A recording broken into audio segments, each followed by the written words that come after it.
Class को आगे ले चलते हैं। डेफिनेटली आप लोग क्लास में आएंगे तो भोंपू बजाएंगे, मुझे समझ में आएगा।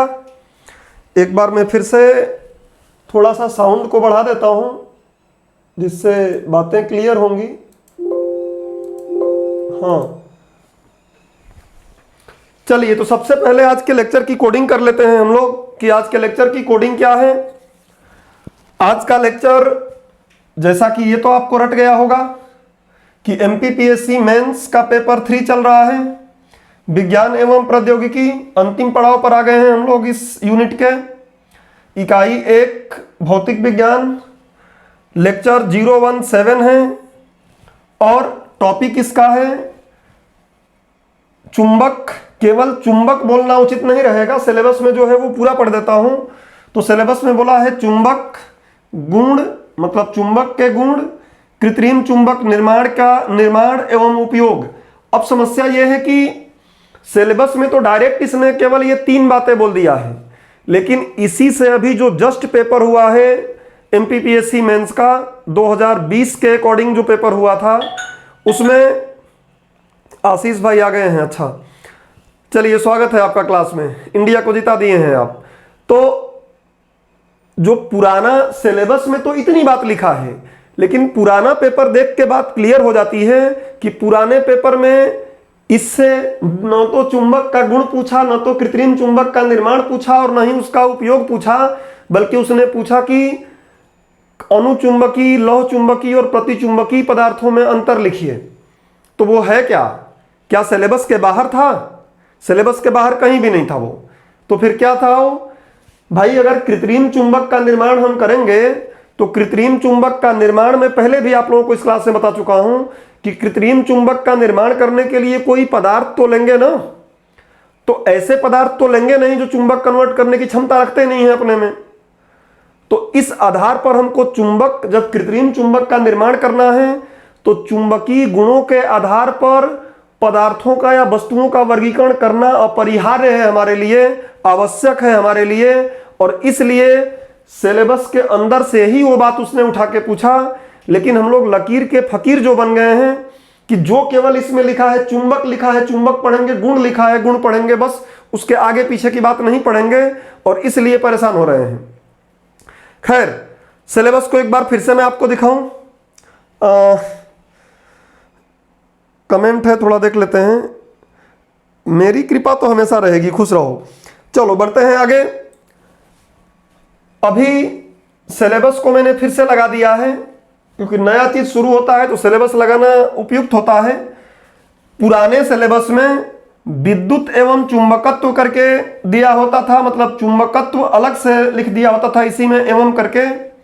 जबकि नए सिलेबस में चूंकि इकोनॉमिक वाला पोर्शन पूरा हटा दिया है, अर्थशास्त्र वाला पूरा पोर्शन हटाने के कारण इसको थोड़ा और प्रसार कर दिया है। तो इसने स्पष्ट अलग से लिख दिया है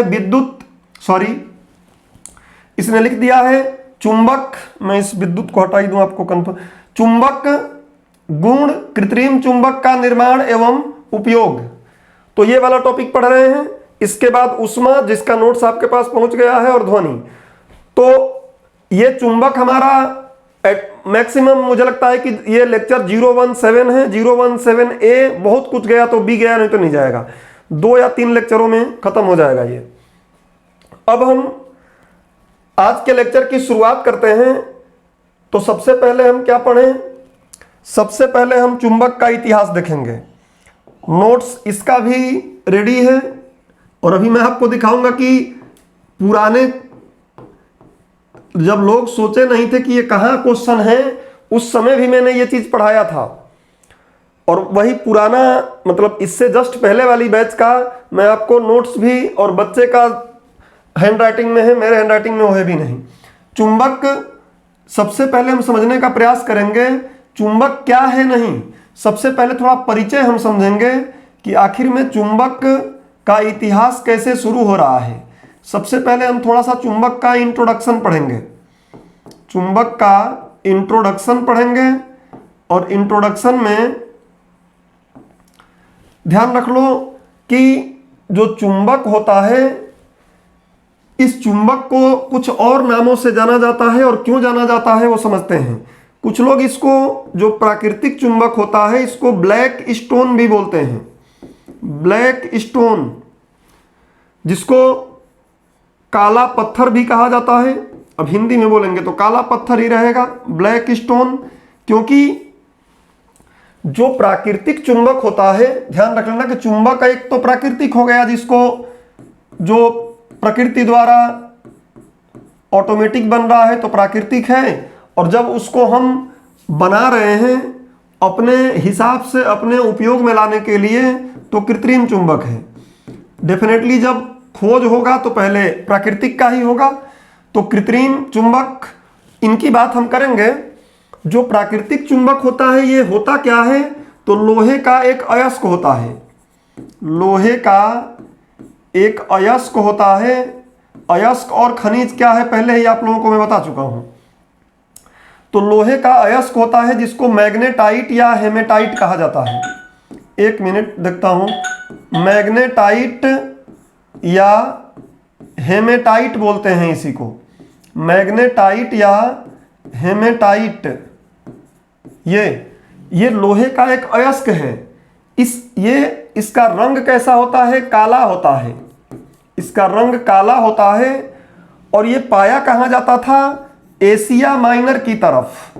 अब एशिया माइनर भूगोल में आप लोग पढ़े होंगे। अब शाम को रात को 10 बजे एक क्लास होगी जो आपको एकदम आई ओपन वाली क्लास होगी। देखेंगे तो लगेगा कि हाँ इस तरीके से हमें चीज़ें पढ़नी चाहिए। आज वो क्लास कंडक्ट होगी, उससे पहले मैं थोड़ा देख लें कि गुड मॉर्निंग भैया, गुड मॉर्निंग। अब बैक हो गए हैं आप। चलिए तो ध्यान से बातों को समझने का प्रयास करो। एशिया माइनर, एशिया माइनर, आपको क्या लग रहा होगा कि एशिया माइनर कहाँ है, तो ध्यान रखना कि जो टर्की है आज के समय की, जो तुर्की, उस टर्की के आसपास का जो एरिया है उसको एशिया माइनर कहा जाता था। आज भी एशिया माइनर गूगल पे लिख के आप सर्च कर सकते हो। उस एशिया माइनर में ये काला पत्थर पाया जाता था और इसलिए इसको ब्लैक स्टोन, और काले रंग का होने के कारण इसको ब्लैक स्टोन कहा जाता था।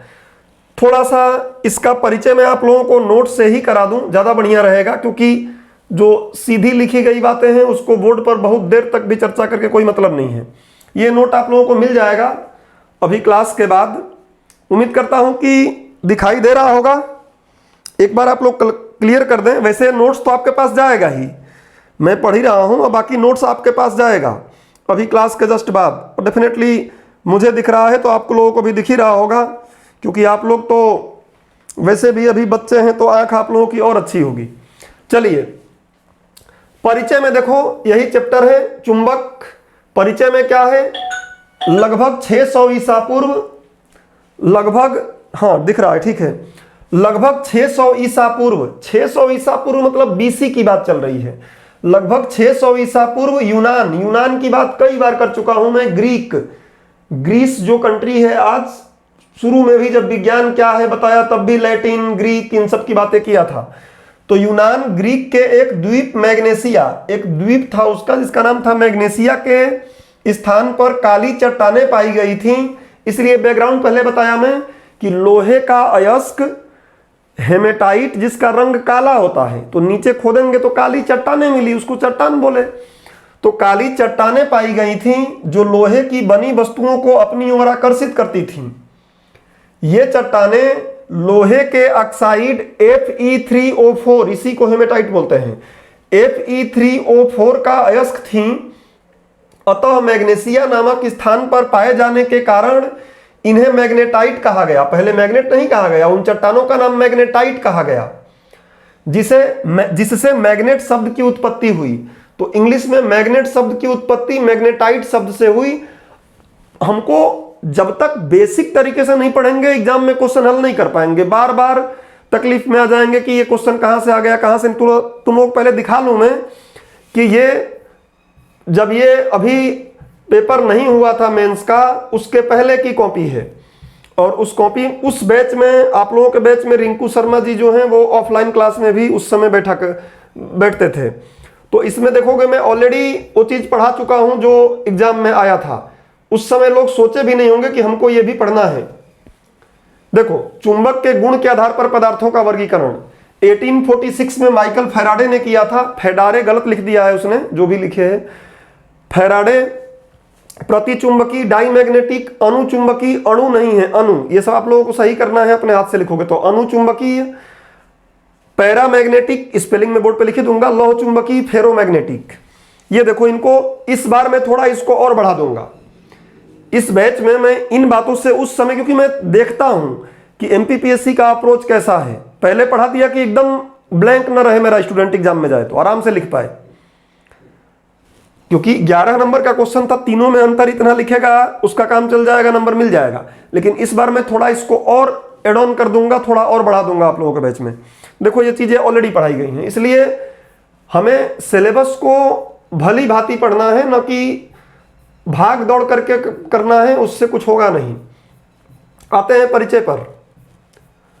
छोटा चैप्टर है, जिससे मैग्नेट शब्द की उत्पत्ति हुई। अब देखो, वे पदार्थ जो चुंबकीय पदार्थों को अपनी ओर आकर्षित करते हैं तथा किसी अन्य चुंबक की अनुपस्थिति में स्वतंत्रता पूर्वक लटकाए जाने पर सदैव उत्तर एवं दक्षिण दिशा में ठहरते हैं, चुंबक कहलाते हैं, अचुंबक कहलाता है। थोड़ा मैं ले चलूंगा फिर से आपको बोर्ड पर। क्या बात हुआ कि एशिया माइनर में हमने देखा कि मैग्नेशिया द्वीप, हमने क्या यहां देखा कि मैग्नेशिया द्वीप पर ये चट्टानें पाई गई। कौन सी? हेमेटाइट या मैग्नेटाइट की चट्टानें पाई गई। मैग्नेटाइट की चट्टानें पाई गई और इसलिए यहीं से इनका नाम मैग्नेट की उत्पत्ति हुई। मैग्नेट शब्द जो हम बोलते हैं चुंबक, हिंदी उसका रूपांतरण है। दूसरी चीज क्या है, तो अब यहां से बात आ जाती है कि चुंबक की परिभाषा क्या है। चुंबक की अगर कोई हमसे परिभाषा पूछता है तो हम परिभाषा क्या बोलें, नेक्स्ट पेज पर देखते हैं। चुंबक की परिभाषा अगर कोई हमसे पूछता है, पीडीएफ पढ़ दूं तो फिर मतलब क्या है, इसलिए थोड़ा समझना भी जरूरी है। चुंबक की परिभाषा अगर कोई आपसे पूछ दे तो आप बड़ा बेहतरीन तरीके से बात को समझा सकते हो कि कोई चुंबक की परिभाषा में ध्यान रख लेना कि 3-4 बात आपको दिमाग में रखनी है। 3-4 बात दिमाग में रखनी है। पहला, कोई भी पदार्थ, कुछ भी हो सकता है वो, कोई भी पदार्थ जिसमें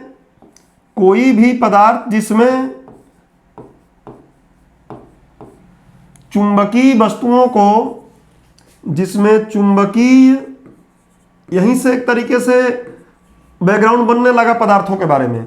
चुंबकीय वस्तुओं को अपनी ओर या अपनी तरफ आकर्षित करने का गुण होता है। अपनी तरफ आकर्षित करने का गुण होता है तथा अगर एक उसका छड़ ले लिया जाए उसी चीज का और उसको बांध के अगर कहीं लटका दिया जाए, उसको मान लो ये दीवार से बांध के लटका दिया गया, तो इसको घुमा के कहीं भी छोड़ोगे, मान लो मैं ऐसे घुमा के छोड़ दिया, तो जैसे ही छोड़ूंगा, ऐसे घुमा के छोड़ दिया, तो तुरंत ये क्या होगा, अंततः आके हमेशा ही क्या करेगा, ये नॉर्थ और साउथ में ही टिकेगा। ये नॉर्थ और ये साउथ, हमेशा ये क्या रहेगा, ऐसे लटकाने पर नॉर्थ और साउथ दिशा में आके ठहरेगा। तो इसको हम बोलेंगे कि ये चुंबक है। तो कोई पूछेगा चुंबक क्या है, तो बोलेंगे कि वह पदार्थ या वह वस्तु जो चुंबकीय वस्तुओं को अपनी ओर आकर्षित करने का गुण रखता है तथा जिसे स्वतंत्रता पूर्वक लटकाने पर, उसको पकड़ के रखेंगे तब तो जहां चाहेंगे वहां रख लेंगे, बट स्वतंत्रता पूर्वक उसको एकदम फ्री छोड़ देना है, लटका देना है। उसको स्वतंत्रता पूर्वक लटकाने पर वो सदैव उत्तर एवं दक्षिण दिशा में ठहरता है, उसको हम क्या बोलते हैं, चुंबक। अब यहां एक बात आपको सोचने वाली है। क्या सोचने वाली है कि ध्यान रख लेना कि अगर ये उत्तर और दक्षिण में ठहर रहा है, इसका मतलब कि जो हमारी पृथ्वी है ये भी चुंबक है। हमारी पृथ्वी भी एक तरीके की, अभी हम थोड़ा सा आगे देख भी लेंगे, पृथ्वी भी चुंबक की भांति व्यवहार करती है। पृथ्वी भी चुंबक की भांति व्यवहार करती है, लेकिन पृथ्वी का एन इधर नहीं होगा, पृथ्वी वाला ये एस होगा और पृथ्वी वाला ये क्या होगा, एन होगा। तभी तो ऐसा हो रहा है कि एन इधर ठहर रहा है। तो ध्यान रखना कि पृथ्वी का चुंबकत्व, पृथ्वी के चुंबक का गुण जो होता है वो इसके उल्टा होता है, लेकिन हमको देखना इससे है, इसलिए हम बोलते हैं कि उत्तर और दक्षिण दिशा में ठहरता है। रियल में जिधर उत्तर ठहरता है उधर पृथ्वी के चुंबक का दक्षिण धुरा है, और जिधर, ये ज्योग्राफी में पढ़े भी होगे तुम लोग, और जिधर साउथ सिरा चुंबक का रुकता है आके, उधर पृथ्वी के चुंबक का नॉर्थ सिरा है। बट वो तो हमें प्रैक्टिकल यूज नहीं कर रहे हैं ना उसको, इसलिए हम इसको ही नॉर्थ और इसको साउथ मानते हैं। अब एक बात और आपको यहां समझ लेनी है कि ये जो चुंबक उत्तर और दक्षिण में ठहर रहा है, इसके इसी गुण का, इसके इस गुण का प्रयोग करके हम, इस गुण का प्रयोग करते हुए, इस गुण का प्रयोग करके हम लोग क्या बनाते हैं, तो कंपास सुई बनाते हैं। कंपास सुई, ऐसा कहा जाता है कि चीन वासियों ने सबसे पहले इसका आविष्कार किया था और चीन वासियों ने सबसे पहले इसका प्रयोग किया था, कंपास सुई। कहीं भी जाए हमको पता नहीं चल रहा है कि किधर उत्तर है किधर दक्षिण है, तो ऐसे कंपास सुई ले गए, रख दिए। आपके मोबाइल में भी इनबिल्ट आजकल आ रहा है, मोबाइल में रख दिए, वो सुई आकर नॉर्थ साउथ में एन और एस दिखाने लगेगी। और जब हमको एन और एस पता चल गया तो ठीक, फिर दिक्कत क्या, जैसे मेरा हाथ है, देखो मुझे, ये मेरा राइट हैंड है, आप लोगों को लेफ्ट दिख रहा होगा, क्योंकि वास्तविक तस्वीर आपके पास बन रहा है, वर्चुअल तस्वीर मेरा नहीं बन रहा है। तो ये राइट, और आपको पता है कि वास्तविक जो प्रतिबिंब होता है वो क्या होता है, उल्टा होता है, इसलिए उल्टा हो रहा होगा। देखो मैं राइट को करूंगा तो आपको लगेगा कि लेफ्ट हिला रहा है हाथ, तो राइट, मेरा ये राइट पता चल गया, मतलब दाहिना, और ये बायां। तो अब मुझे पूरब पश्चिम में कहीं दिक्कत नहीं है, जिधर मेरा मुंह रहेगा उधर मैं पूरब बोल दूंगा, जिधर मेरा पीठ रहेगा उधर मैं पश्चिम बोल दूंगा। अगर रियल में यही उत्तर दक्षिण हो तो, और उत्तर दक्षिण दिखा कौन देगा, कंपास दिखा देगा। तो कंपास का जिधर नॉर्थ रहेगा उधर अपना दाहिना वाला हाथ लेके चले जाएंगे, और जिधर उसका साउथ रहेगा उधर अपना बायां वाला हाथ लेके चले जाएंगे, और उसके बाद फिर, सही बोल रहा हूं, देख लेना, वो लेफ्ट राइट हाथ ले जाके, और फिर शकल जिधर जाएगा उधर पूरब और पश्चिम आराम से दिशा दिखाया जा सकता है। तो इस गुण का प्रयोग कंपास सुई में किया जाता है, यह बात आपको दिमाग में रखना है। तो चुंबक क्या है, इसकी परिभाषा आपको क्लियर हो गई होगी, इसमें बहुत कोई टफ बात थी नहीं। मैं एक बार फिर पढ़ता हूं, देखिए, वे पदार्थ, परिभाषा क्या आ रहा है, वे पदार्थ जो चुंबकीय पदार्थों को अपनी ओर आकर्षित करते हैं, ये मैग्नेटाइट को हेमेटाइट कहते हैं, बोर्ड पे बता दिया हूं, वही यहां पे लिखा है। वे पदार्थ जो चुंबकीय पदार्थों को अपनी ओर आकर्षित करते हैं तथा किसी अन्य चुंबक की अनुपस्थिति में, कोई और चुंबक आसपास न रहे, हालांकि पृथ्वी चुंबक है लेकिन और कोई चुंबक रहेगा तो हो सकता है कि थोड़ा इधर उधर जाके अटके वो, लेकिन किसी अन्य चुंबक की अनुपस्थिति में उसको स्वतंत्रता पूर्वक लटकाया जाए तो सदैव उत्तर और दक्षिण दिशा में ठहरते हैं, चुंबक कहलाता है, अचुंबक कहते हैं अगर बहुवचन में लिख रहे हो तो। अब चुंबक से जुड़े कुछ परिभाषा, बड़ा आसान परिभाषाएं हैं जिनको बोर्ड पर भी मुझे जाने की जरूरत नहीं पड़ेगी। जैसे चुंबकत्व, मैग्नेटिज्म। चुंबक क्या, एक पदार्थ था, चुंबकत्व क्या है, उसका गुण है। क्या गुण है, तो किसी वस्तु को, चुंबक द्वारा किसी वस्तु को अपनी ओर आकर्षित करने का गुण ही उसका क्या है, चुंबकत्व है, मैग्नेटिज्म है। तो मुझे लगता है कि बोर्ड पर जाने की जरूरत ही नहीं है, यहीं पर मैं आपको चुंबकत्व, मैग्नेटिज्म, किसी चुंबक के द्वारा चुंबकीय पदार्थों को, डेफिनेटली चुंबकीय पदार्थों को अपनी ओर खींचेगा वो, तो चुंबकीय पदार्थों को अपनी तरफ आकर्षित करने का गुण चुंबकत्व कहलाता है। तो चुंबक का जो काम है वही उसके गुण को हम क्या बोल देते हैं, चुंबकत्व।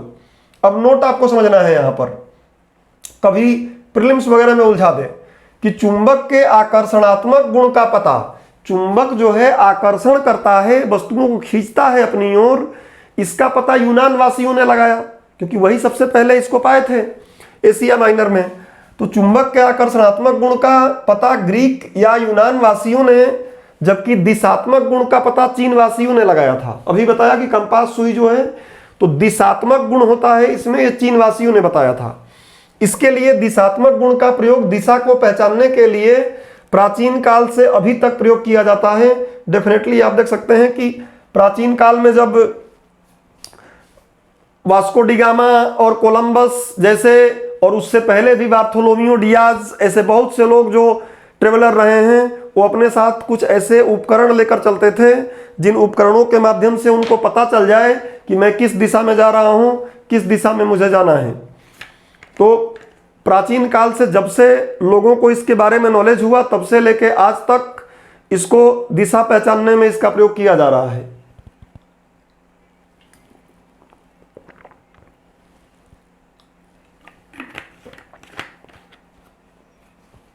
बढ़ते हैं आगे। जहां लगेगा कि बोर्ड पे चलना है वहीं चलूंगा, क्योंकि चैप्टर एकदम आप लोग के लिए विद्युत पढ़ ली हो तो ये आसान हो गया है। चुंबक से संबंधित कुछ महत्वपूर्ण परिभाषाएं। सबसे पहले चुंबकीय ध्रुव। चुंबकीय ध्रुव सीधी सी बात है कि चुंबक से, मैं बोर्ड पे थोड़ा सा माहौल बनाते रहूं जिससे कि आपको, मैं यहां लिखता हूं चुंबक से संबंधित कुछ महत्वपूर्ण परिभाषाएं। चुंबक से संबंधित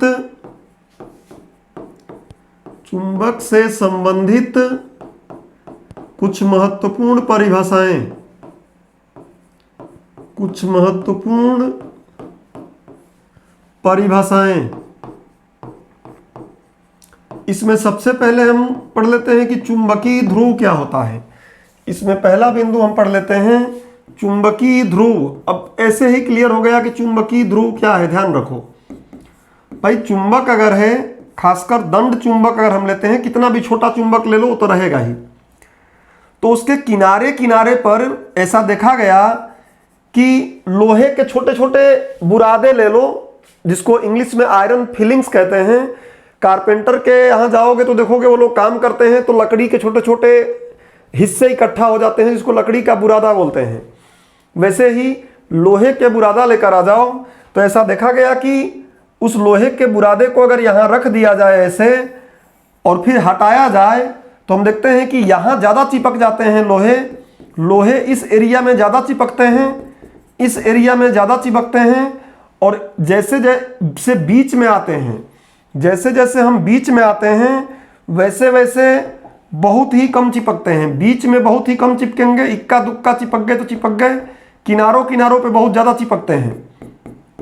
किनारों पर लोहे की वस्तुओं को या चुंबकीय वस्तुओं को आकर्षित करने का गुण बहुत ज़्यादा होता है। तो किसी चुंबक के उन स्थानों को हम चुंबकीय ध्रुव कहते हैं जिन स्थानों पर चुंबकत्व का गुण सबसे ज़्यादा होता है। और चुंबकत्व क्या होता है पहले ही बता दिया कि आकर्षित करने का गुण। तो जिन बिंदुओं पर आकर्षित करने का गुण सबसे ज़्यादा है उन बिंदुओं को हम बोलते हैं ये चुंबकीय ध्रुव है। और हर एक चुंबक में दो ध्रुव रहता है, ध्यान रख लेना। हर एक चुंबक में दो ध्रुव रहता है, एक नॉर्थ और एक साउथ। चाहे चुंबक को कितना भी तोड़ दो, इस चुंबक को, एक बड़ा सा चुंबक है, इसको तोड़ दिया, पहले ये N था और ये S था, मैं तोड़ दिया तो तुमको लगेगा कि सर अब तो केवल N बचा है इसमें, तो गलत सोच है, अपने आप ही यहाँ पे S बन जाएगा। ये बड़ा इसका अच्छी प्रॉपर्टी है, अपने आप यहाँ S बन गया। और नीचे वाले में अपने आप ही क्या हो जाएगा, यहाँ S है, जैसे ही तोड़ दोगे तो अपने आप यहाँ पे N बन जाएगा। और तोड़ दो इसको और तोड़ दोगे तो फिर यही होगा। किसी चुंबक के एक ध्रुव को अलग किया ही नहीं जा सकता, ये दिमाग में रख लेना। किसी एकल चुंबकीय ध्रुव का कोई अस्तित्व ही नहीं है। प्रैक्टिकल लाइफ में आदर्श तरीके से कुछ डेरिवेशन करने के लिए हम एकल ध्रुव की बात भले ही करेंगे, मान लेंगे, लेकिन यह संभव नहीं है कि हम एक सिंगल चुंबकीय ध्रुव कभी अस्तित्व में लाकर दिखा दें। छोटा से छोटा चुंबक तोड़कर लेकर आ जाओगे, उसमें भी N और S रहेगा ही रहेगा। चुंबक का गुण ही है कि उसमें N और S रहेगा, उसको अलग कर ही नहीं सकते हम। बट डेरिवेशन करने के लिए फिजिक्स में हम एकांक ध्रुव लेकर डेरिवेशन कर लेते हैं। लेकिन वो सिर्फ डेरिवेशन करने के लिए है, मानने के लिए है। व्यवहार में कभी एकल ध्रुव का कोई अस्तित्व नहीं होता है। चुंबक को तोड़ते जाओ अपने आप NS NS NS NS बनता रहेगा। चुंबक का कभी भी ध्रुव को आप अलग कर ही नहीं सकते हैं। थोड़ा बीच में इतनी बात समझ में आ गई तो थोड़ा झुनझुना बजा लिया करिए, जिससे मुझे समझ में आए कि हाँ समझ में आ रहा है आपको। बात क्लियर हो रही है जो बोल रहा हूं? नहीं तो फिर क्लास मोनोटोनस बन जाता है ना, मजा नहीं आता। झुनझुना थोड़ा बजाते रहे आप लोग कभी कभी। हाँ बस अब इतना भी मत बजा दो झुनझुना कि मैं बंद कर दूं झुनझुना। चलो, तो ये हो गया क्या, चुंबकीय ध्रुव। और मैं एक एक डेफिनेशंस को साथ साथ पढ़ते चलूंगा जिससे कि कहानी समझ में आए। देखो, एक दंड चुंबक। दंड चुंबक क्या है? लंबा चुंबक, जो लंबाई में ऐसे मिलेगा उसको दंड चुंबक। अब दंड चुंबक रहे ना रहे, कैसा भी चुंबक लोगे उसमें NS तो है ही, लेकिन दंड चुंबक में फाइंड करना हमारे लिए आसान हो जाता है। चुंबक का आकार हम पढ़ेंगे तो देखेंगे, दंड चुंबक मतलब जो लंबा है। गोल चुंबक भी हो सकता है, U आकार का चुंबक भी हो सकता है, वो तो हमारे ऊपर है। रोटी जैसे हम बनाने के लिए तमाम प्रकार की रोटी बना सकते हैं, लंबा चौड़ा पतला मोटा, वैसे ही चुंबक बना सकते हैं। बट एक दंड चुंबक मतलब जो लगभग इस पेन जैसा लंबा है। एक दंड चुंबक के दोनों किनारों पर स्थित उन स्थानों को जहां पर चुंबकत्व सर्वाधिक होता है चुंबकीय ध्रुव कहते हैं। प्रत्येक चुंबक में 2 ध्रुव होते हैं, उत्तरी ध्रुव एवं दक्षिणी ध्रुव। ये डायग्राम बना है। और अभी आगे मैं आपको ये बात समझा दिया हूं, कहीं एकल ध्रुव का अस्तित्व नहीं है लिखा होगा। अब दूसरा है चुंबकीय अक्ष। दूसरा परिभाषा है चुंबकीय अक्ष। दूसरा परिभाषा है चुंबकीय अक्ष। तो ये चुंबकीय अक्ष, मैग्नेटिक एक्सिस क्या होता है? मैग्नेटिक एक्सिस सब 3 नंबर में पूछे आ सकते हैं। तो चुंबक के जो दोनों ध्रुव हैं, चुंबक के जो दोनों ध्रुव हैं, ये N और ये S, तो चुंबक के दोनों ध्रुवों को मिलाने वाली जो रेखा है, दोनों को मिलाने वाली जो काल्पनिक रेखा है, रियल में तो हमको कुछ पता नहीं चल रहा है, काल्पनिक ही होगी। तो दोनों ध्रुवों को मिलाने वाली जो काल्पनिक रेखा है उसी को हम क्या बोलते हैं? चुंबकीय अक्ष। चुंबकीय अक्ष क्या है? तो हम बोलेंगे चुंबक के दोनों ध्रुवों को मिलाने वाली काल्पनिक रेखा ही चुंबकीय अक्ष कहलाती है। जैसे आप लोग उधर पीछे पढ़ लिए हैं कई जगहों पर इस टाइप की बातें, वैसे ही यहां पे ये चुंबकीय अक्ष की परिभाषा ऐसा हम देंगे। सिंपल बात है। देखिए डेफिनेशन, किसी चुंबक के दोनों ध्रुवों को मिलाने वाली काल्पनिक रेखा चुंबकीय अक्ष कहलाती है। ये देखो डायग्राम मैंने वहां लंबा बनाया, यहां पर आड़ा में बना हुआ है। ज्यामितीय अक्ष, उस टाइम पढ़ाते समय डिजिटल बोर्ड नहीं था तो उस हिसाब से चलता था। अब डिजिटल बोर्ड है तो पेज की कमी रहती नहीं है। ज्यामितीय लंबाई, किसकी ज्यामितीय लंबाई? चुंबक की ज्यामितीय लंबाई। समझिए, नेक्स्ट पेज पे चलते हैं और अगली बात हम समझते हैं, चुंबक की ज्यामितीय लंबाई। चुंबक की, एक मिनट,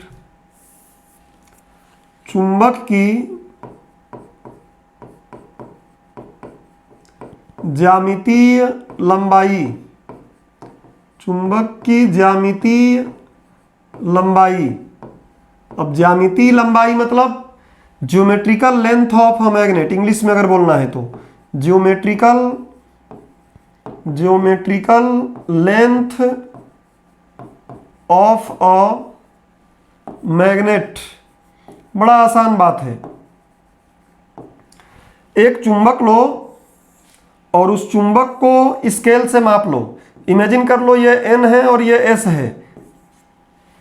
ये N और S है तो एक स्केल लेकर आओ, जो रखे हो स्केल, और यहां से लेके यहां तक पूरा माप लो।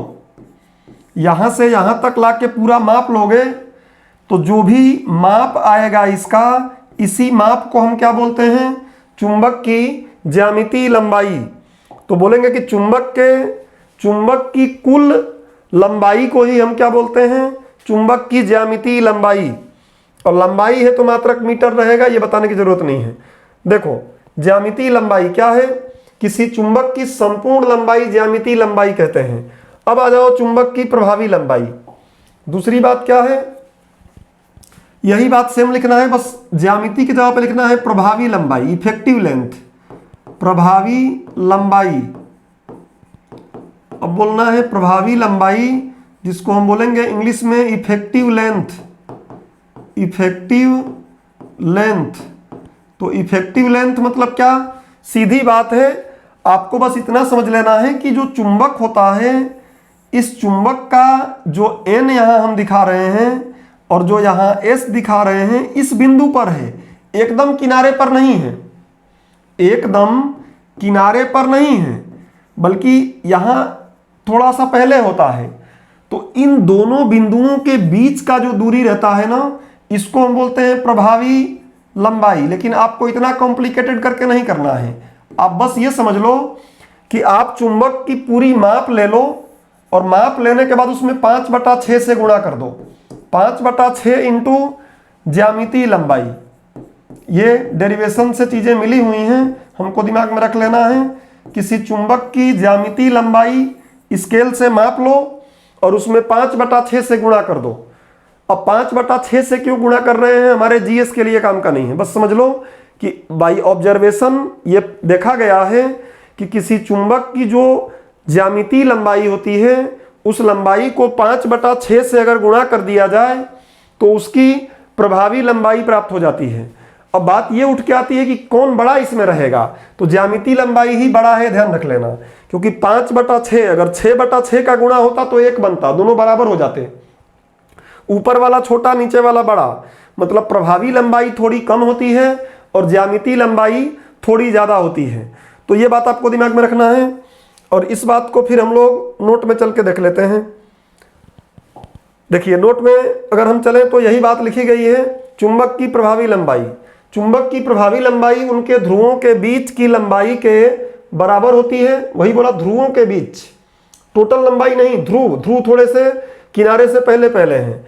अतः चुंबक की प्रभावी लंबाई 5/6 इंटू ज्यामितीय लंबाई। अब बात आता है चुंबकीय क्षेत्र।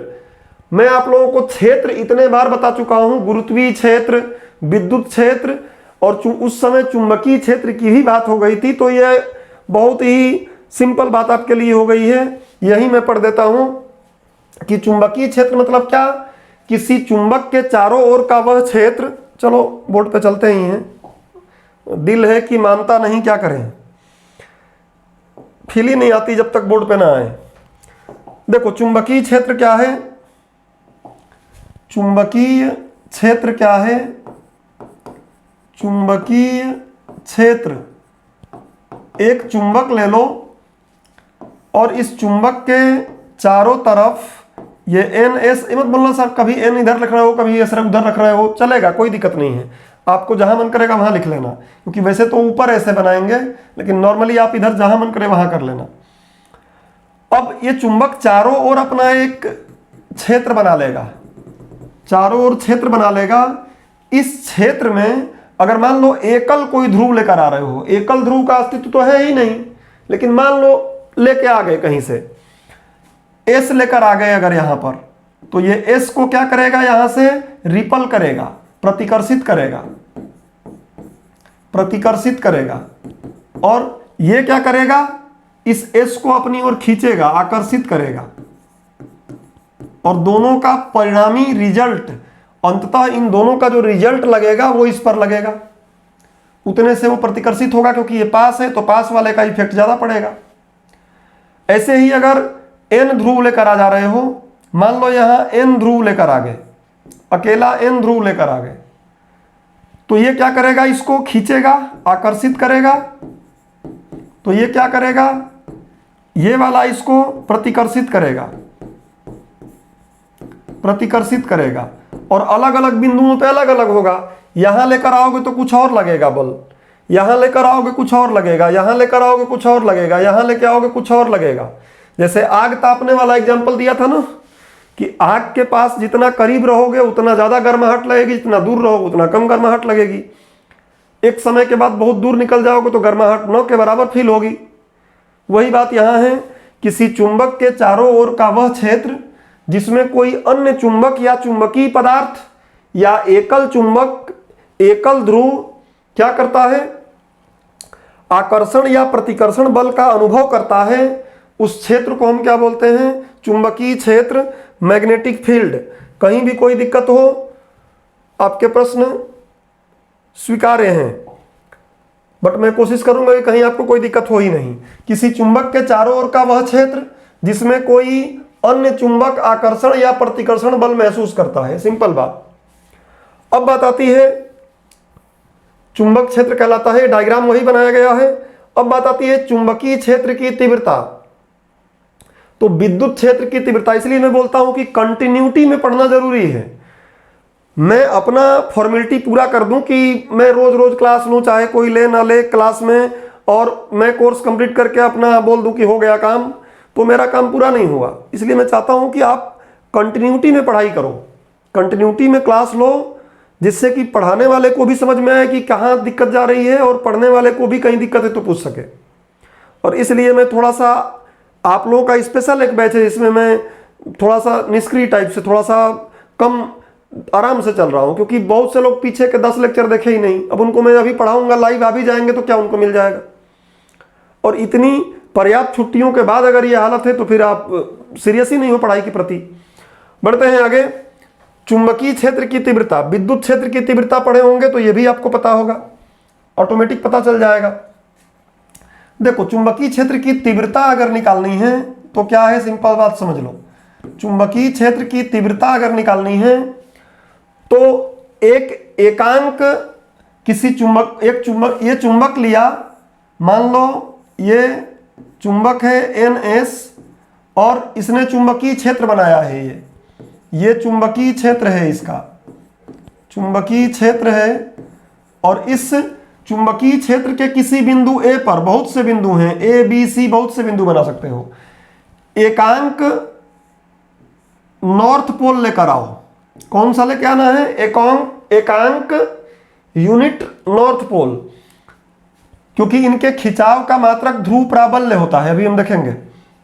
तो एकांक नॉर्थ पोल लेकर आया, और एकांक नॉर्थ पोल लाने के बाद इस पर जो भी बल लगा चुंबक के कारण जो भी बल लगा, उसी बल को हम बोलते हैं चुंबकीय क्षेत्र की तीव्रता। इस बिंदु पर, जिस बिंदु पर रखेंगे, उस बिंदु पर जितना बल लगेगा उसको बोलेंगे चुंबकीय क्षेत्र की तीव्रता। मान लो इस चुंबक, इसका जो ध्रुव प्राबल्य है, मैं स्मॉल m कर लेता हूं, तो स्मॉल m पर बल कितना लग रहा है, F। तो एकांक पर कितना बल लगेगा, जैसे आवेश को Q से दिखा रहे थे ना, वैसे ही चुंबक के जो तीव्रता है, ध्रुव प्राबल्य है, ध्रुव शक्ति है, उसको m से दिखाते हैं। तो एकांक पर कितना लगेगा, F बटा में m, और इसी F बटा में m, F क्या है, बल जो लगा उस पर, और m क्या है, उस चुंबक की कितनी शक्ति है, उस ध्रुव की कितनी प्राबल्य है। तो F बटा में m, इसी को हम बोलते हैं चुंबकीय क्षेत्र की तीव्रता। मात्रक देखोगे तो F बल है और m ध्रुव प्राबल्य है, जिसका मात्रक अभी पीछे मैं आपको दिखा देता हूं, यहां निकालने की जरूरत है नहीं, काफी अंदर घुसना पड़ जाएगा मुझे। टॉपिक पे आते हैं, चुंबकीय क्षेत्र की तीव्रता। चुंबकीय क्षेत्र के किसी बिंदु पर, बोला ना किसी बिंदु पर, बहुत से बिंदु हैं क्षेत्र में, तो चुंबकीय क्षेत्र के किसी बिंदु पर स्थित काल्पनिक स्वतंत्र एकांक उत्तरी ध्रुव, देख रहे हो, काल्पनिक क्यों, क्योंकि अकेला ध्रुव हो ही नहीं सकता, लेकिन पढ़ने के लिए मानना पड़ता है, क्या करें। तो काल्पनिक स्वतंत्र एकांक उत्तरी ध्रुव जितने बल का अनुभव करता है, उसे उस बिंदु पर चुंबकीय क्षेत्र की तीव्रता कहते हैं। ये डायग्राम बनाया, एकांक उत्तरी ध्रुव, n मतलब उत्तरी ध्रुव लिया, इस पर बल लगा जो भी, उसको चुंबकीय क्षेत्र की तीव्रता कहा गया। और उसका फॉर्मूला भी आपको यहाँ पे लिख के नहीं दिखाया गया, F बटा m, आप चाहो तो देख लेना। उसके पहले ध्रुव प्राबल्य समझ लो। अब ध्रुव प्राबल्य मतलब क्या, कि ध्रुवों पर जितने आकर्षण शक्ति है, उस आकर्षणात्मक शक्ति को हम बोलते हैं ध्रुव प्राबल्य। कितना ज्यादा है, कितना कम है, किसी चुंबक के n, किसी चुंबक की बहुत ज्यादा होगी, किसी चुंबक की बहुत कम होगी, तो वो शक्ति कितनी उसकी है, उसको हम बोलते हैं ध्रुव प्राबल्य। देखो, किसी चुंबक या चुंबकीय द्विध्रुव का, द्विध्रुव मतलब चुंबक तो द्विध्रुव होता ही है, चुंबक में दो ध्रुव होते ही हैं, चुंबक में एक ध्रुव तो व्यवहार में होना ही नहीं है, द्विध्रुव बोल रहे हैं। तो किसी चुंबक या चुंबकीय द्विध्रुव का ध्रुव प्राबल्य उसकी वह शक्ति है जिससे वह चुंबकीय पदार्थ को अपनी ओर आकर्षित करता है। इसे ध्रुव शक्ति या ध्रुव सामर्थ्य भी कहते हैं। शक्ति सामर्थ्य पहले पढ़ ही चुके हो, वही बात है। नोट में देखो यहां लिख दिया गया है, किसी चुंबक के दोनों ध्रुवों का ध्रुव प्राबल्य समान होता है, समान व विपरीत होता है। एक चुंबक है तो उसका जितना n का ध्रुव प्राबल्य रहेगा उतना ही s का, लेकिन चुंबक एक ही रहे तब, चुंबक अलग अलग है तो दोनों का अलग अलग हो सकता है। भाई छोटा चुंबक बड़े चुंबक से तुलना करोगे तो बड़े वाले का ध्रुव प्राबल्य ज्यादा होगा, लेकिन एक ही चुंबक का n और s का ध्रुव प्राबल्य हमेशा बराबर रहता है, लेकिन विपरीत रहता है। एक n रहेगा तो एक s रहेगा। ध्रुव प्राबल्य समान व विपरीत होता है। इसे स्मॉल m द्वारा प्रदर्शित किया जाता है, अभी बताया। और मात्रक इसका एम्पियर इंटू मीटर होता है, एम्पियर इंटू मीटर। तो यहां से इसका मात्रक निकाल सकते हो। देखो F का क्या हो गया न्यूटन, और इसका क्या हो गया m का ampere into metre, ampere into metre. तो न्यूटन बटा में एम्पियर इंटू मीटर। अब न्यूटन आपको पहले से पता ही है, kilogram metre upon second square. तो उतनी लंबी कहानी हमसे कराने को जीएस में जरूरत पड़ेगी नहीं, लेकिन आप इस अनुकूल बना दिया हूं मैं आपको कि आप आराम से यहां निकाल सकते हो। न्यूटन को आप kilogram metre upon second square करके कट फिट करके इसको बीमी सूत्र तक ले आ सकते हो। तो ये हो गया, हमने बात कर लिया किसका, चुंबकीय क्षेत्र और ध्रुव प्राबल्य का। चुंबकीय क्षेत्र और ध्रुव प्राबल्य होने के बाद हम बात करेंगे चुंबकीय द्विध्रुव का। द्विध्रुव में आप लोग छोटी ई की मात्रा लगाएंगे, डाइपोल बोलते हैं, मैग्नेटिक डाइपोल।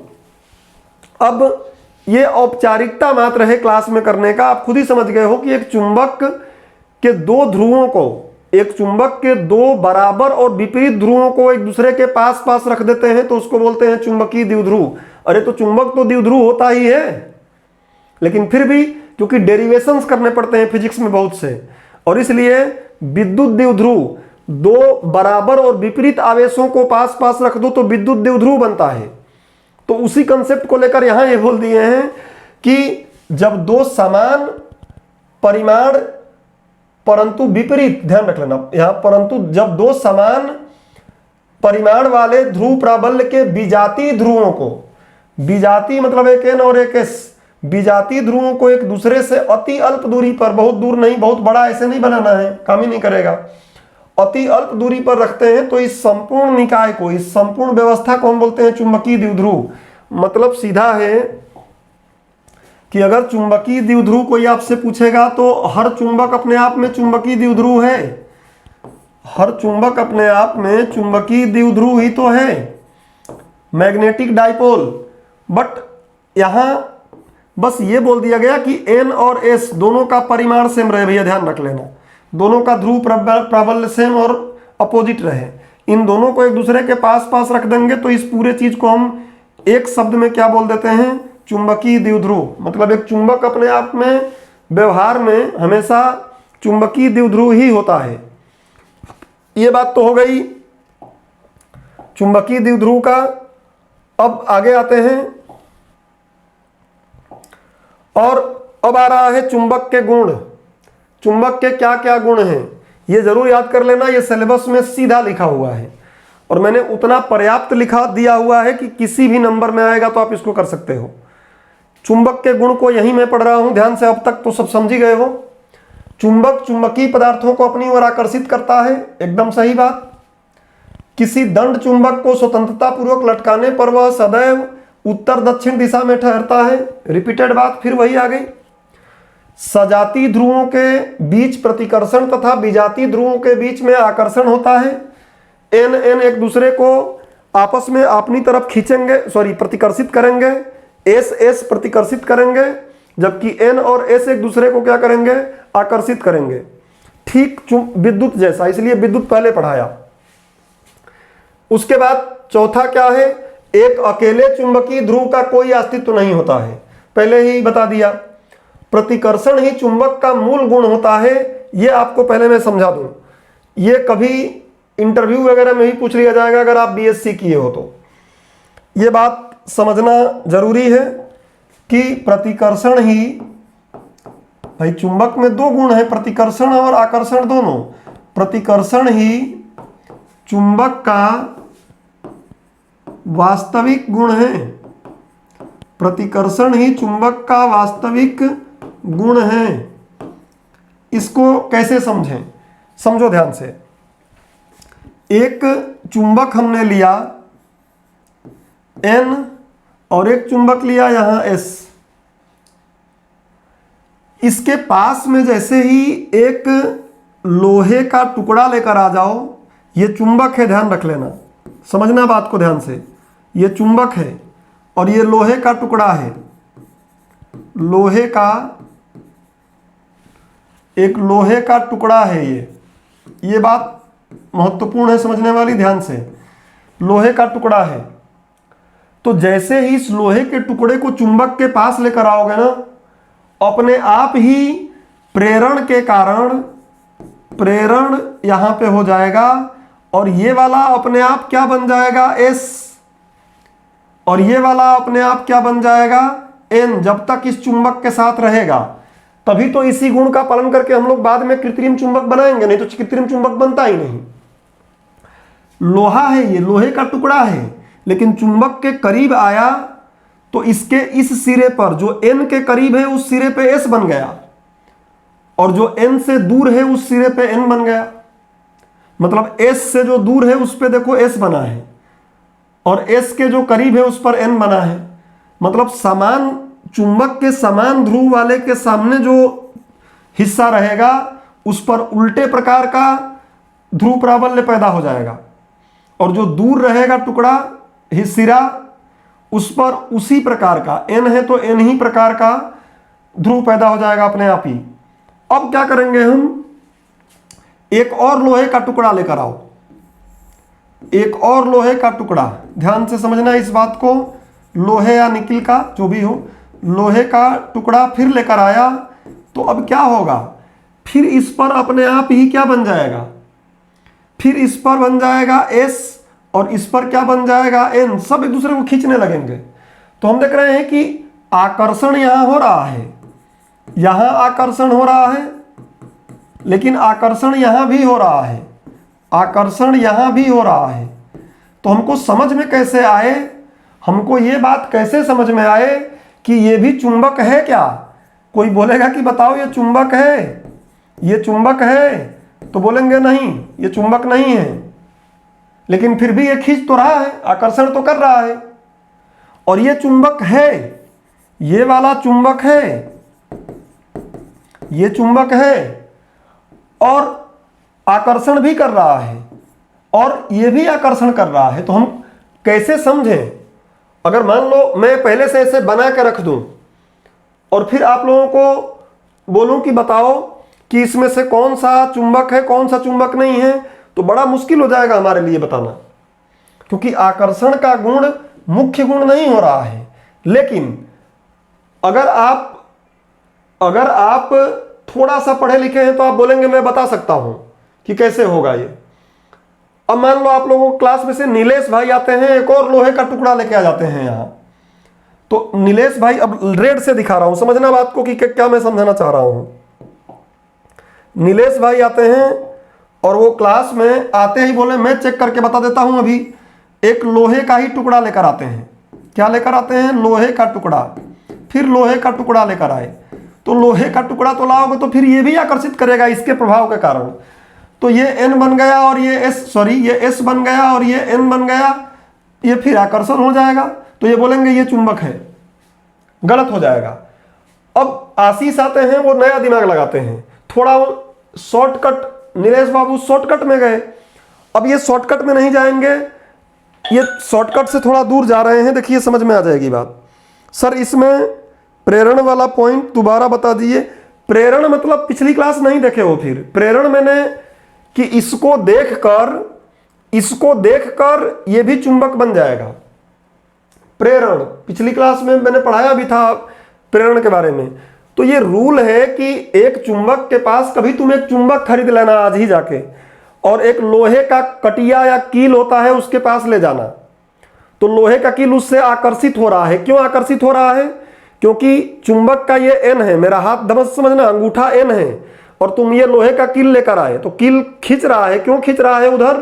क्योंकि कील के इस हिस्से पर अगर ये N है तो ये S बन गया है, तभी तो खींच रहा है, नहीं तो खींचेगा क्या? अगर इस पर N बन जाता तो खींचता है कि फेंक देता बाहर? तो बाहर नहीं फेंक रहा है, खींच रहा है। मतलब इस पर क्या बन गया है? उल्टे प्रकार का। यहां अगर S है तो ये N बन गया, और ये अगर S है तो ये दूर वाला क्या बन जाएगा? इसी प्रकार का बन जाएगा, N ही बन जाएगा। यही तो हुआ है। देखो, जो इसके पास है सिरा उस पर उल्टा बन रहा है, और इसका जो दूसरा सिरा है इससे दूर है उस पर इसी प्रकार का बन गया है।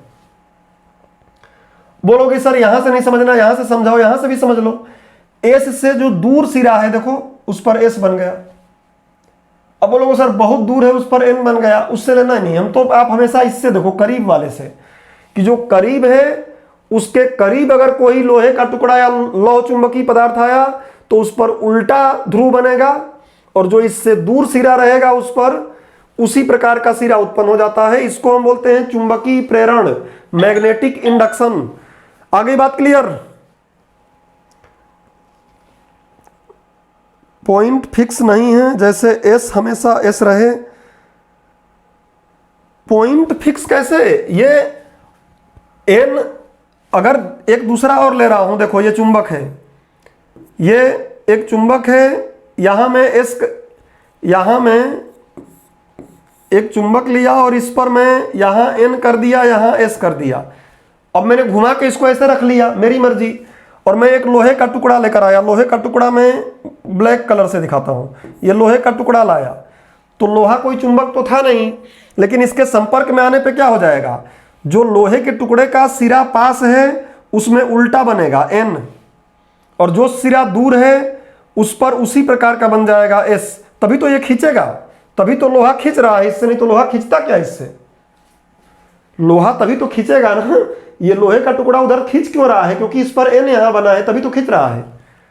अगर यहां S बन जाए तो खींचेगा क्या? और चुंबक तो हमारी मर्जी, इधर घुमा के उधर रख ले।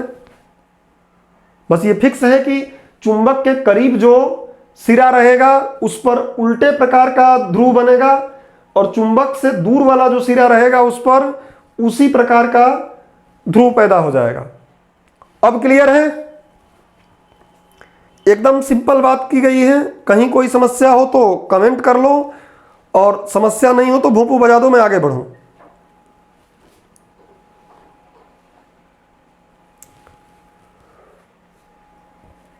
अभी तुम्हारी बात को सिर्फ समझा रहा हूं मैं, पूरी कहानी तो अभी मैं समझ रहे थे कि क्या समझना है।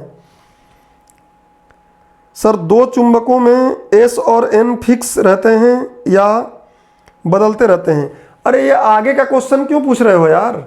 ये आगे की बात है, तुम्हारा क्वेश्चन डाउट आगे की तुम बात कर रहे हो। डाउट नहीं, अब बता देता हूं। डाउट है तो उस डाउट को बता देता हूं।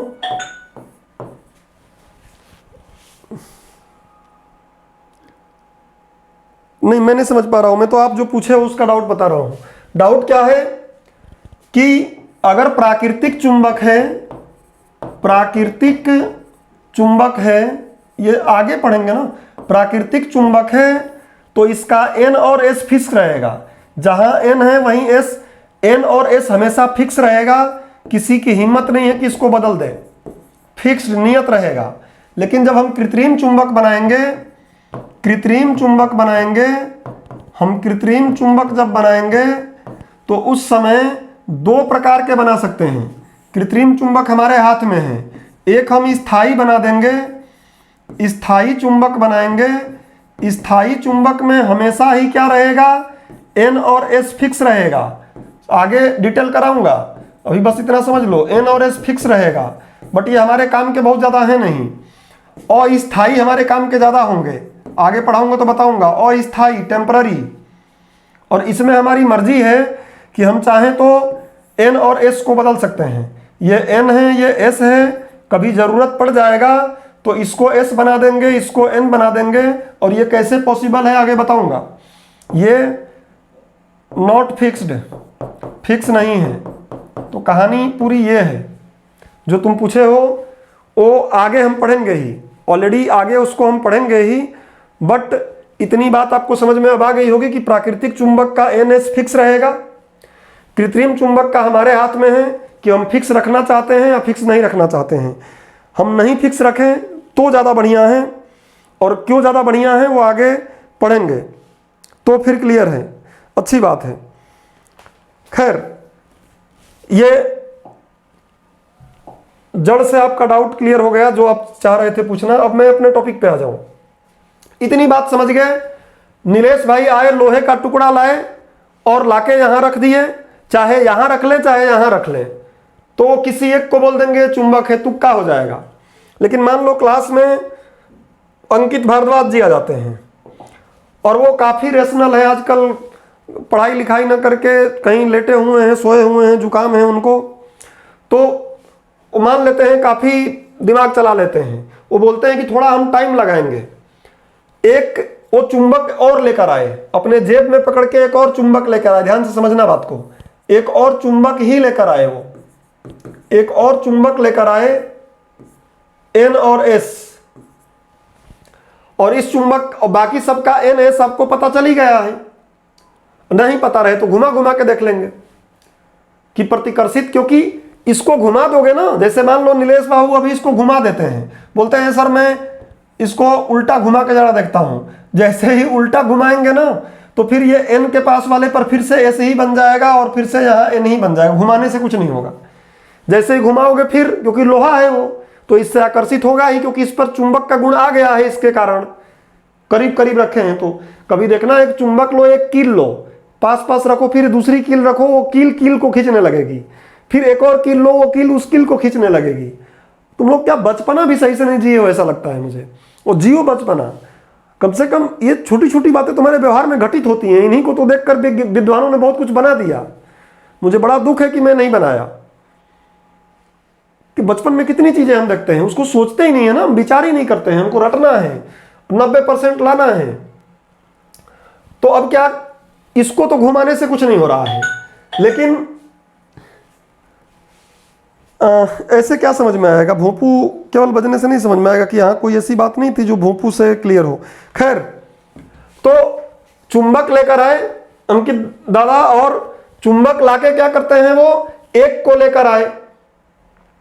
पहले मान लो इसको पकड़ के लेके आए, यहां से इसको लेके आए थे नीलेश भाई, उसको हटा दिए, इसको पकड़ के लाए इसके पास, और जैसे ही पकड़ के लाए तो चाहे इधर लेके आए N पे चाहे S पे, कहीं भी लेके आए, ये तो इससे आकर्षित ही हो गया। तो बोलेगा ये लोहा है, फेंको इसको, क्योंकि ये दोनों तरफ आकर्षित हो रहा है। इसको उठा के पकड़ के लेके आया, NS दोनों तरफ रखा, दोनों तरफ खिंच गया, वो दोनों तरफ आकर्षित हो गया, फिर फेंक दिया कि भैया ये भी लोहा है। इसको पकड़ के लेके आया, मान लो NS नहीं पता होता उसको, और लेके ऐसे ऐसे लेके गया, S को N के पास ले गया तो खिंच गया, तुरंत नहीं फेंकेगा, उसको भी नहीं फेंकता, उसको दोनों तरफ से घुमा के देख लेता। और नहीं तो N को, इसको S के पास ले गया, देखा तो ये क्या हो गया, खिंच गया, तो फेंकना नहीं, अभी यहां भी लाना है। यहां लेकर आया तो दूर भाग गया, तो बोल देगा भैया ये दोनों क्या थे, लोहा थे, ये चुंबक है, क्योंकि मैं ये चुंबक लाया था। इसलिए एक चुंबक की सही पहचान अगर करनी है तो उस चुंबक की सही पहचान कैसे की जा सकती है, उसके आकर्षण के गुण से की जा सकती है, उसके प्रतिकर्षण के गुण से की जा सकती है, उसके आकर्षण के गुण से नहीं की जा सकती है। अब बात क्लियर हो गई हो तो जरूर आप लोग भोपू बजाएं, जो लोग शुरू से क्लास में जुड़े हैं। अभी कोई नया चेहरा क्लास में जुड़ा है, एक बार हाथ उठा दे तो मुझे समझ में आ जाए कि ये बहादुर कौन है। अरे तुम थोड़ी नहीं बहादुर हो यार, अभी जो क्लास में जुड़ा है वो बहादुर कौन है। 3 तो पहले से थे। अच्छा चलिए, तो कहानी क्लियर हो गई कि अभी जो मैंने बताया ये बात तो क्लियर हो, किसी को समझा पाओगे कि चुंबक का प्रतिकर्षणात्मक गुण ही उसका मूल गुण है, आकर्षणात्मक गुण उसका मूल गुण नहीं है। और अब चुंबक को पहचानने में आप लोगों को दिक्कत नहीं होगी, क्योंकि अंकित दादा आप लोगों को सिखा दिए हैं कि किस तरीके से चुंबक को पहचानना है। आइए, मैं अपने पे श्रेय नहीं लेता हूं, श्रेय उनको ही दे देते हैं। एक अकेले चुंबकीय ध्रुव का कोई अति हो गया, प्रतिकर्षण ही चुंबक का मूल गुण होता है, ये हो गया। क्यों, आप अपनी कॉपी में क्यों लिखना और नीचे वो बना लेना जो समझाया, 15 से 20 मिनट लगे उसको समझाने में। किसी चुंबक के पास एक चुंबकीय पदार्थ को ले जाते हैं तो चुंबक के समीप वाले सिरे पर, चलो दोनों बिंदु एक ही बार हो गए, तो चुंबक के समीप वाले सिरे पर विपरीत प्रकार का ध्रुव उत्पन्न बन जाता है तथा दूर वाले सिरे पर समान प्रकार का ध्रुव बन जाता है। देखो कितने बार इसी को समझ लिए कि चुंबक के पास अगर कोई चुंबकीय पदार्थ लाए तो चुंबक के करीब जो भाग रहेगा उस पर विपरीत प्रकार का बनेगा और जो दूर रहेगा उस पर समान प्रकार का बनेगा। ये बात वहां लिखी है, इसको सेव कर लूं क्योंकि आप लोगों को बोर्ड का फोटो भी भेजना पड़ेगा। अब आते हैं आगे, और क्या बात है, ये वही डायग्राम बना दिया गया समझाने के लिए। अगली बात कि क्या किसी चुंबक के चुंबकत्व को नष्ट किया जा सकता है? चुंबक में जो खींचने का, आकर्षण करने का, प्रतिकर्षण करने का गुण है उसको नष्ट किया जा सकता है। तो हाँ किया जा सकता है। कैसे किया जा सकता है? उसको खूब पटको, जैसे इंसान को पटकते हैं ना पकड़ पकड़ के, साउथ के फिल्मों में पटकते हैं जैसे, वैसे खूब पटकते रहो पटकते रहो पटकते रहो, एक समय के बाद उसका चुंबकत्व धीरे धीरे कम हो जाएगा। या उसको खूब उच्च टेम्परेचर पे गर्म कर दो, जिसको क्यूरी ताप बोलते हैं। मैडम क्यूरी और पियरे क्यूरी ने इस पे एक्सपेरिमेंट किया था, दोनों दंपत्ति ही थे। तो इन क्यूरी लोगों के एक्सपेरिमेंट से ये पता चला कि चुंबक को एक निश्चित ताप तक गर्म कर देने के बाद उसका चुंबकत्व खत्म हो जाता है। तो ध्यान रखिएगा, किसी चुंबक को पटकने, पीटने या गर्म करने पर उसका चुंबकत्व नष्ट हो जाता है। अब ऐसा नहीं कि रोटी बना रहे हो, रोटी पे थोड़ा तवा गर्म है, उस पर चुंबक रख के और फिर मुझसे कल बोलने लगो सर मैंने तवा पे गर्म किया था चुंबक और चुंबकत्व नष्ट हुआ ही नहीं उसका। तो तवा पे गर्म नहीं करना है, लगभग 550 के आसपास डिग्री सेंटीग्रेड होता है और हर किस चीज का बना है चुंबक वो भी निर्भर करेगा। चुंबक अब बनाएंगे तो देखेंगे कि कृत्रिम चुंबक का निर्माण कैसे होता है। वो चुंबक किस पदार्थ का बना है उस हिसाब से उसका क्यूरी ताप होता है। जिस ताप पर, ध्यान रख लेना कि जिस ताप पर उसका चुंबकत्व तो खत्म होता है ना, उस ताप को क्यूरी ताप कहते हैं। अब जो वैल्यू एडिशन करना रहेगा नोट में करा दूंगा मैं। अगला है नोट की, ये पढ़ा चुका हूं पहले ही मैं, कि गतिमान आवेश द्वारा चुंबकीय क्षेत्र और विद्युत क्षेत्र दोनों उत्पन्न होते हैं और दोनों एक 180 डिग्री का कोण बनाते हैं। याद करो पीछे की क्लास में विद्युत वाले में कहानी हो गई थी और वो कहानी ये थी कि एक गतिमान आवेश है, अगर गतिमान आवेश मतलब एक आवेश अगर मूव करने लगा, चलने लगा, तो उसके चलने से, और भी कई बार हम पढ़ेंगे, विद्युत चुंबकीय विकिरण पढ़ेंगे तब भी आएगा। तो ये अगर चुंबकीय क्षेत्र बन रहा है तो इसके उल्टे क्रम में, एकदम इसके उल्टा 180 डिग्री पर क्या बन जाता है? विद्युत क्षेत्र बन जाता है। ये एकदम उल्टा, ये विद्युत क्षेत्र। तो ये ध्यान रखिएगा, ये गतिमान आवेश चल रहा है। तो गतिमान आवेश के चलने से चुंबकीय क्षेत्र भी बनता है, विद्युत क्षेत्र भी बनता है, लेकिन इनके बीच में 180 डिग्री का कोण रहता है, दोनों एकदम उल्टा रहते हैं। एक इन दोनों के बीच में कहीं भी कोण देखेंगे तो 180 उल्टा रहेंगे। तो ये बात पहले भी बता चुका हूं। रिवीजन आप लोगों का कमजोर दिखाई दे रहा है थोड़ा बहुत मुझे, उसका कारण भी है क्योंकि आप लोग रेगुलर पढ़ना ही नहीं चाहते, आप चाहते हैं कि टीचर पढ़ा दे, और इसलिए जब तक आप लोग लूटना चाहोगे लोग लूटेंगे आपको, लोग इसीलिए लूट रहे हैं। नोट, एक स्थिर आवेश केवल विद्युत क्षेत्र का निर्माण करता है, जबकि एक गतिमान आवेश चुंबकीय क्षेत्र एवं विद्युत क्षेत्र दोनों का निर्माण करता है। अतः किसी गतिमान आवेश के माध्यम से चुंबकीय क्षेत्र का निर्माण किया जा सकता है। देखो ये बैकग्राउंड क्यों बनाया गया, क्योंकि हमको चुंबकीय क्षेत्र मतलब कृत्रिम चुंबक का निर्माण भी तो करना है ना, इसलिए बैकग्राउंड बनाया गया है कि जब धारा बहाएंगे, और हमको पता है कि आवेश बहेगा तभी विद्युत धारा होगी, तो विद्युत धारा बहा करो। पीछे बैकग्राउंड जाके पढ़ो कि जो डीसी करंट होती है उसमें चुंबकीय गुण बहुत ज्यादा होता है, वो तीनों प्रकार के प्रभाव पैदा करती है, उसमें चुंबकीय और रासायनिक तीनों प्रभाव पैदा करती है। तो मतलब आवेश को बहाकर हम धारा बनाएं, धारा को डीसी करें और डीसी धारा से हम चुंबक बना सकते हैं। तो ये माहौल यहां पे खींच रहा है आपको आगे ले चलने के लिए, ये बात समझ गए। अब आता है चुंबक के गुण के आधार पर पदार्थों का वर्गीकरण। चुंबक के गुण के आधार पर पदार्थों का वर्गीकरण, ये पेज नंबर 5 है। वैसे भी इस चैप्टर में 12 पेज हैं। तो चुंबक के गुण के आधार पर पदार्थों का वर्गीकरण, ये नोट में आपको भेज दूंगा। मैं इसको इतना नहीं समझाना चाहता, बल्कि थोड़ा सा इसमें और एड ऑन करूंगा मैं बातें, और एड ऑन करूंगा तो या तो बोल के लिखवाऊं या तो इसमें 1-2 पेज और जोड़ के पीडीएफ लाऊं। तो इस क्लास को क्योंकि एक बेस बन गया है, अगली क्लास में आएंगे तो खत्म हो जाएगा ये चुंबक। वो अगली क्लास संभवतः कल कर लेंगे हम लोग। तो आज इतना ही, पहले रिवाइज करो, नोट भेज दिया जाएगा, नोट हाथ से लिखो भी, जिससे कि रिवाइज हो जाए बातें और अच्छे से। और यहाँ से कहानी हम लोग कल करेंगे। इतने बातों में अगर किसी को दिक्कत हो तो पूछो, कमेंट करो, और दिक्कत नहीं हो तो भोंपू बजाओ। मिलते हैं कल की क्लास में।